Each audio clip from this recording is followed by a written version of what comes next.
Hi everybody, it's Allie from Allie's Losing It Again. This is my third time attempting to make this video. Mercury has seriously got me all messed up this week, and I put my phone on Do Not Disturb for these videos now, but I forgot I set an alarm, and the first time I was recording this, the alarm went off. And I thought I turned it off, but apparently I hit snooze, so the second time, I'm all messed up. So I apologize if I leave anything out or if I seem a little scatterbrained. I am just having a week, and today is no better.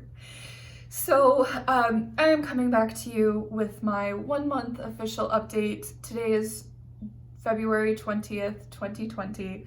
I had my surgery on January 20th, 2020. So today's been officially 1 month. Check out my Instagram post. I posted not only my breakfast this morning, but my promised pictures of my incisions right after surgery, which kind of show my bloat in my belly. And then as well as the next two pictures are also going to be my before and after for my morning of surgery, so right before I had surgery, and then my pictures from this morning for my 1 month update. I personally don't really see any difference, but I think it's going to take me a little bit more time. I talk about that in some other videos, so if you haven't already, please check out my other videos. Like, share, subscribe, comment, leave questions, whatever, and I'll get to you guys. I'm getting better at responding a little bit more frequently. I go back and forth between my other channel and this channel, so sometimes I miss them for a day or two, but I've gotten better about that. So today I am going to talk about my food history, my food relationships, my relationship with food, my history with binging, and my history with food hiding. Oh man, I've gone over this like 3 times now, but you all don't know it yet, so let's go into it. So my first real memory of kind of a relationship with food, or a weird thing I did with food, was when my brothers and I were kids. I have 2 younger brothers. And back when we were kids, I remember that everything had to be even or equal, or I had to have the most. And even if I didn't say that out loud or, portion it that way, I always was noticing it, and I don't know if they were, but I definitely know I was. This especially happened with like pizza, ice cream, things that, are popular with kids. One thing in particular that I remember is ice cream. And whenever we would be eating ice cream, I would eat it as slowly as possible, because I wanted my brothers to finish first. And whenever they would be done with their ice cream, I would still have ice cream to eat. And I don't know, that just was important to me. And if I would finish first and I would watch them eat, I would just be jealous or like, oh, I want more. So that was tough for me and kind of weird as, a kid to be so, so aware of. Some other things I noticed as a kid was my emotions around food. I remember, and I think this is very common in America, or probably even across the world, that celebrations, holidays, anything good revolves around food. People go out to eat, people host, meals or dinners, and just these happy times equal food. And I think I put that together very young. And I remember even as a kid, my parents would be happier around food. And I'm saying parents as a general term right now because I didn't talk with my mom or dad yet about this topic of video as well as body image video. So I don't want to accuse anybody or accuse them of anything. I'm obviously an adult, you know, I can make my own decisions now. I can create my own habits now. But I'm just kind of going back into my history. And I'm sure that this is not very different from any other family. So I just remember witnessing a lot of yo-yo dieting when I was younger. And if it wasn't yo-yo dieting, it was unhealthy eating, big portions, eating in front of the TV, a lot of things like that. And just these types of things stuck in my head. And I think they still kind of affect me to this day. But again, I'm an adult, so I need to create my own healthy habits and traditions and stuff like that. But it's just kind of who or what created what I am.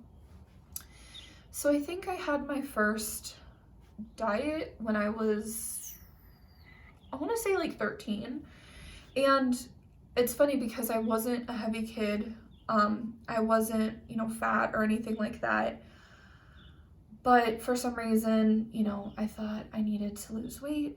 And my dad at the time had been doing this diet that I think back then a lot of doctors had patients do for like surgeries to lose weight fast. I think it was called the military diet or something like that, but it was basically limited to like tuna, like plain tuna, dry toast, plain tea, and that's kind of what I remember. And I remember, like, to this day, like, my best friend still, she's like, I remember when you did that in middle school, and I thought it was so weird. I'm like, yeah, I think it was weird too. But yeah, you were supposed to lose like 10 pounds in a week. And for a 7th or 8th grader, I just don't think that was the healthiest decision for me to do. But for some reason, I just was like, oh yeah, I'm gonna do this. And I think up until like maybe 3 years ago, I could not drink tea again. It was bad. So, yeah, so I think that was like my first one. Since then I did like every other thing, limited food and Weight Watchers, and there was like this HCG diet where you drop like little droppers on your tongue and eat shrimp, and there was a lot of weird stuff throughout the years. But yeah, so I don't even think I stuck with that. And I think that's kind of what established like my habit of not finishing a diet or getting the results I wanted and thinking I can't do it. You know, that affected me. And I think it still affects me to this day because it was like the first one, you know? So I think the biggest thing that affected me and my food habits when I was young was when I hit, I want to say I was in freshman year of high school, because my brothers would get home after me. And at the time, my parents were split. So my mom lived somewhere else, and my dad obviously worked during the day. And so I would come home first, and I would be alone for, I want to say like an hour. And with divorces or parents splitting, there comes a lot of emotions. I had always been, you know, a depressed and anxious kid, so there came with that aspect too. And of course, just my history with like food and wanting everything tasty. I think it was just the perfect storm of just having that hour where I could stuff my face. And when my mom first left, it was difficult because we didn't feel like cooking. We didn't really do much grocery shopping at first. And So McDonald's was right up the street, and I remember we ate a lot of McDonald's, especially that first week. And we ate out a lot. And it's just, that was kind of my relationship with like fast food. I think where that started, because I realized, oh, it's quick and it's easy and it tastes so good. It gave me this rush of like feeling better and happiness and stuff. And it kind of filled that emptiness that I was starting to feel. Again, I always had depression. I never talked with my parents about it when I was, younger. But I look back at journals and I realized that I did have a lot of depression as a kid. So that just kind of contributed to it when my parents split. And then when I had that, hour after school, my dad had grocery shopped for us, and he would keep chips, a lot of chips, and it would be like the big bags, so not the individual size bags. He would keep, snack cakes and, pizza rolls and puddings and just all this tasty, sugary stuff. And I mean, I go hard for some chocolate. So I just remember, like, I would eat so much. I would eat almost an entire bag of chips by myself.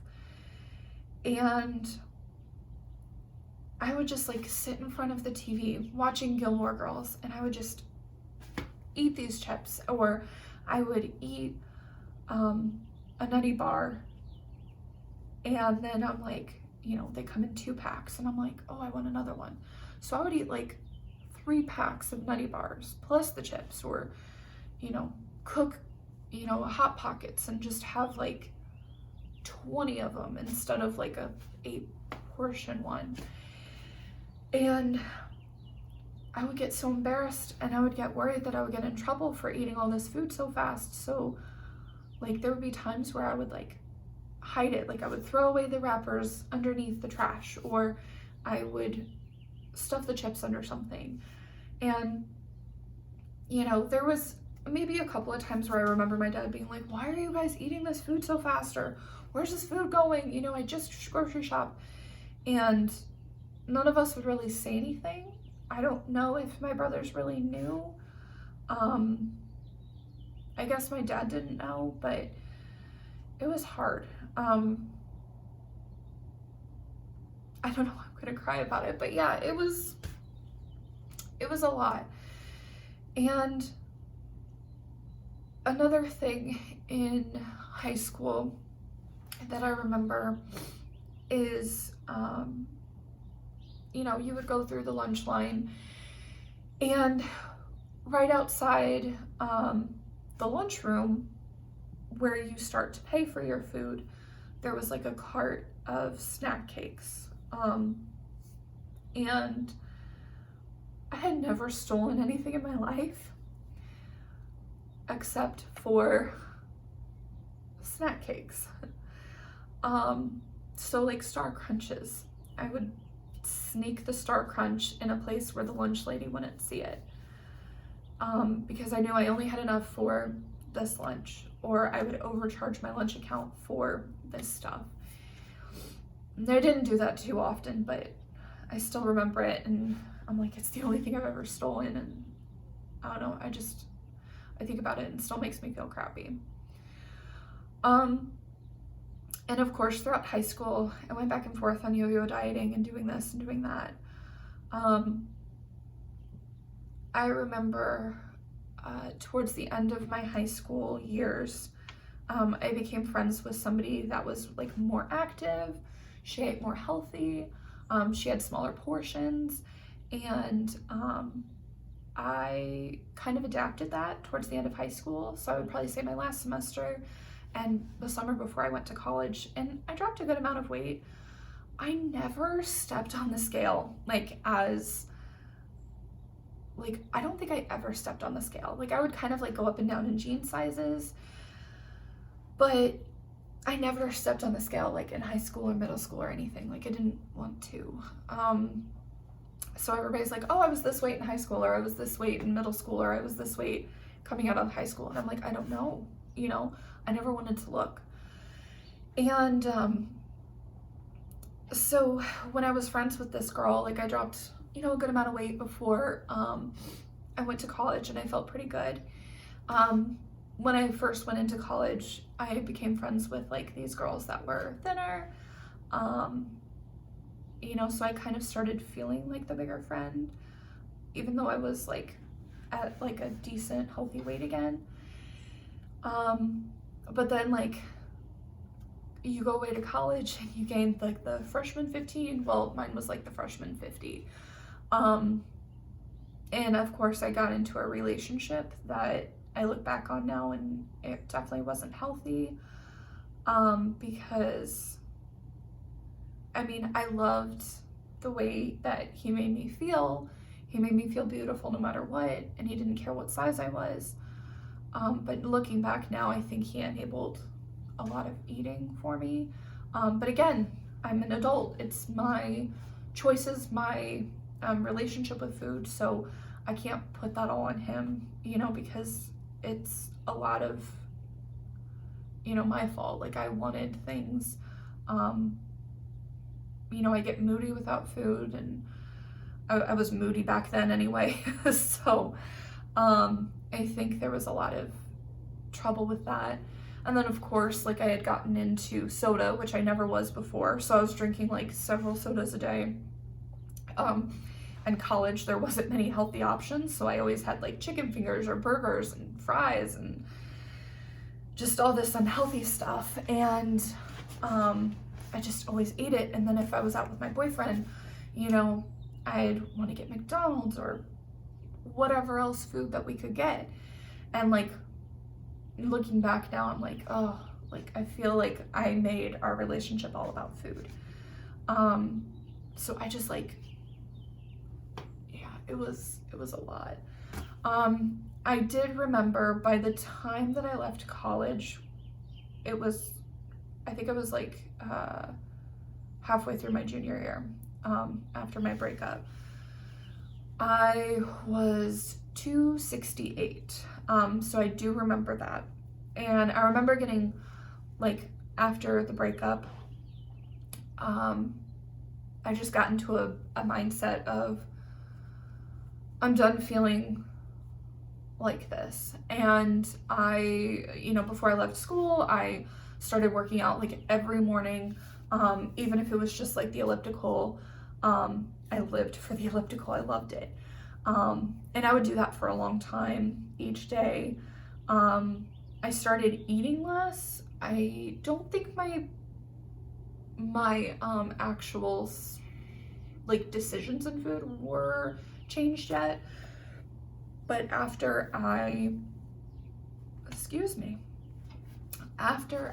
came home from college, which was December of 2013, I decided to enroll into a gym and get a personal trainer. It was expensive. I came into a good amount of money, so that's when I used to pay him and keep going on that journey. So I worked out with him for about a year.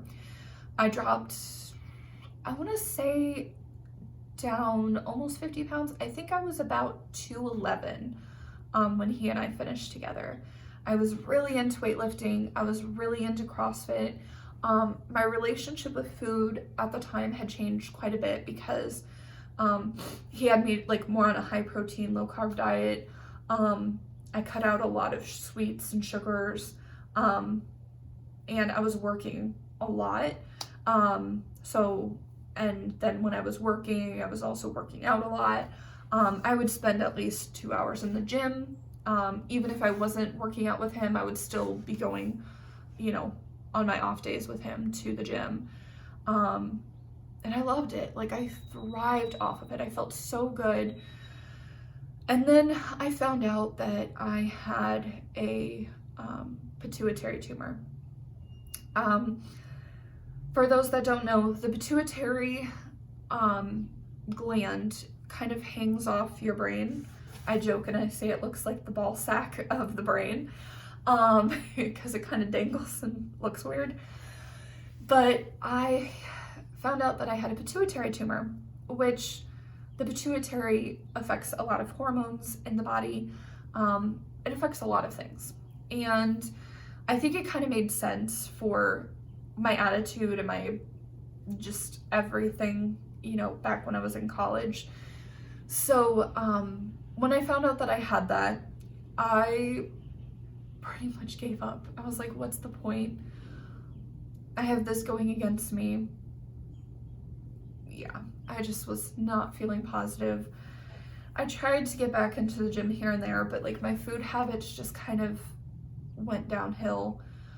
At the time I was living with a roommate and her fiance, and it was not a good house situation, and she was all about being healthy and all this, and at first I thrived off of that, but then when I found out about my pituitary tumor and I was feeling depressed about it and all this, I went back to food as a coping mechanism. So I started hiding food and binging food again, because I didn't want her to know or him to know. So that was really hard. I soon moved out of our apartment together and I moved into an apartment by myself. The years that I lived in my first apartment by myself, I think I lived there for 3 years, I just became so secluded. I distanced myself from everybody, family, friends. After about 1.5 years at my job at the time, I even started working from home, so it was easier to kind of like get more into myself and kind of push anything and any people out. And I just ate. I ordered food all the time to be delivered. If I bought food, it would be the worst food. I would go to drive-thrus all the time for almost every meal. And I this isn't, about food, but my house was always a mess. Like, I wasn't the cleanest teenager or kid in the world, and that really translated to my first apartment, which I think is why my current apartment is so important for me to keep clean. And it kind of drives me crazy when it starts to get a little messy, because I've really been working on keeping things clean now. But when my place is messy, my whole energy, my mind, my emotions, everything gets messy too. And of course, if I wasn't cleaning the dishes because I didn't have a dishwasher, I would just go order stuff. There would be times where family or friends would want to come over and I was like, oh no, like I can't, like my place is a mess, and I would just never have people over. I've had more people come within this 1 year than I ever did in the 3-year time that I lived at my last apartment. And my last apartment, I mean, I loved it, but mentally and emotionally, it was not, and physically even, it was not a good thing for me. Yeah, so I would say during that 3-year time frame had been the most toxic for me. I got into a lot of like dark spaces, bad headspaces, and just with food, I was consumed. I consumed a lot and I was consumed by it. That was hard. I eventually opened up to my mom and stepmom about my food and my food habits, and they told me, because they have psychology backgrounds, they told me that there was this thing called Overeaters Anonymous, OA, and it deals with like any type of food addiction or food restriction or anything like that. And So for about a year, every Monday night I would go to an OA meeting, and I loved it. I loved being around people that understood where I was coming from, understood my habits, understood why I did the things that I did with food. And it was an emotional time. I miss it. I really do. I miss the people from my Monday night meetings. It was hard when I first started at my new job because they had me working evenings. So I wasn't able to go to OA anymore, or that group. And of course I moved to a new city, so the distance, even if I wasn't working the late nights, would be a lot. So I tried to find, like this past year, I did try to find a new OA group. I didn't really connect with them. I tried several times, but maybe I need to go back now. It's been several months.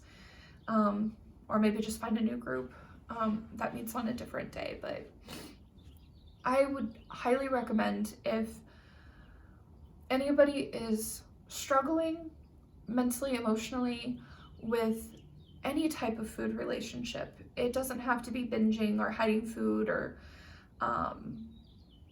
bulimia or anything like that. It can even be like anorexia, like where you restrict your food. I would highly recommend finding an OA group. I believe it's oa.org that you can go to. What I'll do is I'll find the link and I'll post it in the description below for anybody that's interested. I'm not a professional, but I would recommend just maybe exploring the option, because I learned a lot. And I'm not religious. I don't really have a set belief. And even though, they mention God, I just kind of see, like anytime I hear like the term or we pray, I just kind of pray to the universe. I pray to my guides. I pray to my angels. And I just kind of focus on that aspect. So you don't have to be religious or anything. Like you can just come as you are, which I love. The other things that I've done throughout the years is I've also gone to therapy. I started therapy back when I was 18, and at the time it was for anger and some other stuff.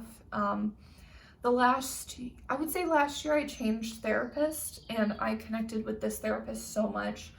She actually works with, or has a background with people that have been through trauma, which I never thought of myself as having to go through trauma or had gone through trauma. But after doing a lot of work, I have a lot of those symptoms and signs of traumatic experiences. So that's kind of helped. I haven't seen her in a few months, but I am going back to her next week. So I'm hoping that'll start helping again. Again, I'm not a professional. I'm not going to tell you what to do, but therapy is helpful no matter what the situation is. So last year I decided to finally look into having weight loss surgery. Went back and forth a lot on what type I wanted, where to go, all that stuff.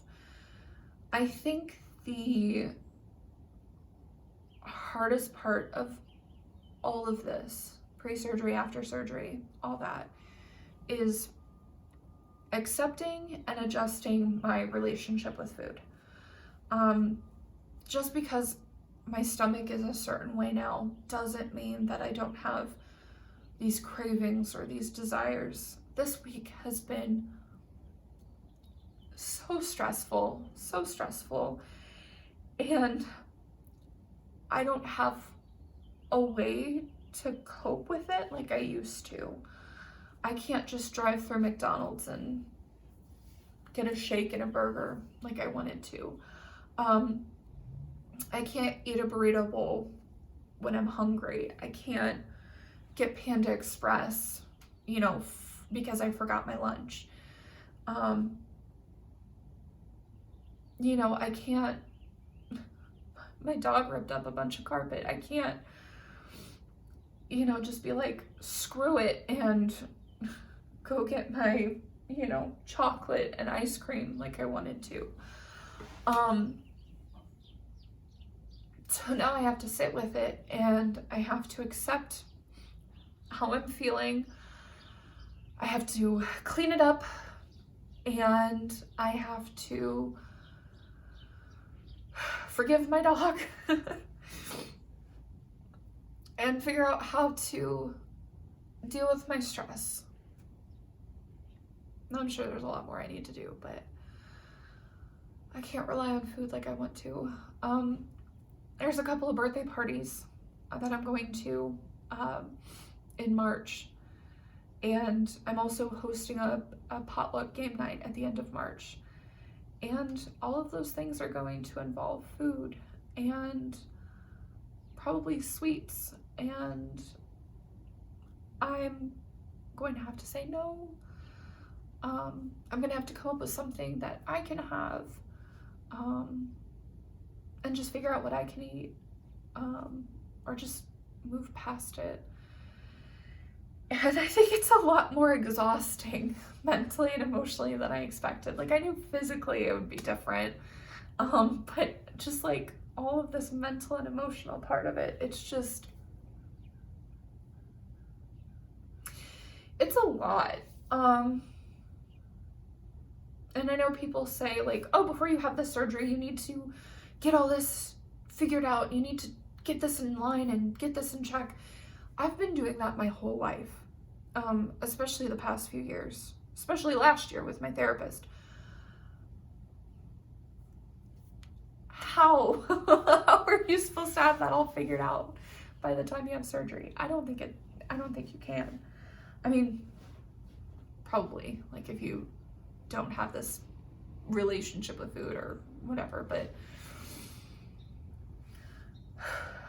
I think that this is going to be a lifelong journey, to be honest. I don't think this is ever going to be like, I'm going to wake up one day and be like, oh, I'm all better. I don't want food. I only eat food when I need to, and blah, blah, blah.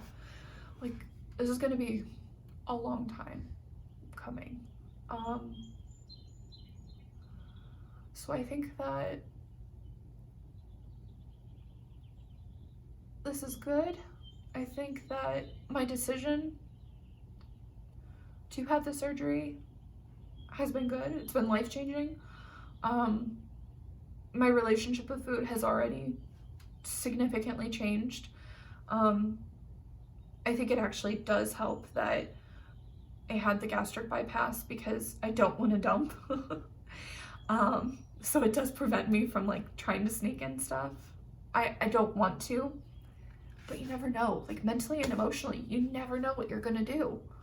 Well, you should, but I feel like it's an easier decision with this to not do that. So, yeah, so that's my relationship with food. It's my relationship with binging and hiding food. It's never ending, and I'm sure it'll get better. It already has gotten better, but it's only been a month, and I know it might get harder back when I become less restricted. So I've got to figure this out now so it'll be easier when that time comes. But yeah, I wanted to share all this with you because again, I want to be open and honest this year. I think it's important to show this for my channel. And then I also want to let people know, if they run across this video, that you're not alone. Our circumstances or our history might be a little bit different, but you're not alone. If you need to talk, or if you just need a support group or a friend, feel free to reach out. Feel free to Instagram me. I am here for you. I appreciate all of the love and the support that I've gotten so far. I've had people that I haven't talked to in so long reach out. And that just warms my heart, and I'm so grateful and I'm so thankful, because like some of these people like that have been reaching out to me, I never thought they'd be interested in something like this. But like it shows you that people are just so beautiful and so kind and just so loving. And I'm gonna cry, but I'm so thankful for everybody. So I know I say it for every video, but I am grateful. And I know this is a long video, I'm sorry. But I wish you all the very best. Please help me get through this Mercury retrograde. I hope y'all are having a better retrograde than I am. But I hope you all have a wonderful rest of your week. I will check back in with you on Sunday for my 5-week update. And y'all have a great weekend. Love you guys. Bye.